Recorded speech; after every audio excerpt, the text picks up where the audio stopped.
ఎవరైనా భద్రాచలం బయలుదేరితే పాపికొండలు అంటారు. పాపికొండలు కావు, మన దురదృష్టం అన్ని అలా అయిపోయి. దాని పేరు పాపిడి కొండ. తల మధ్యలో ఇలా పాపట ఎలా తీస్తామో అలా గోదావరి ప్రవహించి వెళ్ళిపోతుంటే ఆ కొండలు మధ్యలో వస్తాయి. గోదావరి నదికి వస్తే గోదావరి ఇలా ఇలా విడుతుంది. దాన్ని పాపిడి కొండ అంటారు. గోదావరి లోపల పాపిడి కొండల దాకా పడవలో వెళ్లేవారు భద్రాచలం వెళ్ళడానికి. అక్కడ అందరూ భయపడేవారు, పడవలు ఆగిపోయేవి.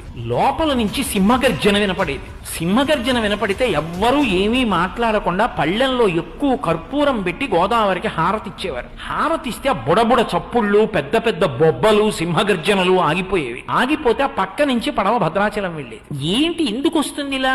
ఏ పడవ వెళ్ళినా వినపడుతుంది. ఎందుకు ఇలా వినపడుతుంది అని కొంతమంది ఔత్సాహికులు ఏం చేశారంటే గజహీతగాళ్ళని పట్టుకొచ్చి పెద్ద పెద్ద వలలు పట్టుకుని పడవలతో వెళ్లి అందులోకి దూకి ఎక్కడి నుంచి బొబ్బలు సింహగర్జన వినపడుతుందో అక్కడ వలలు వేశారు.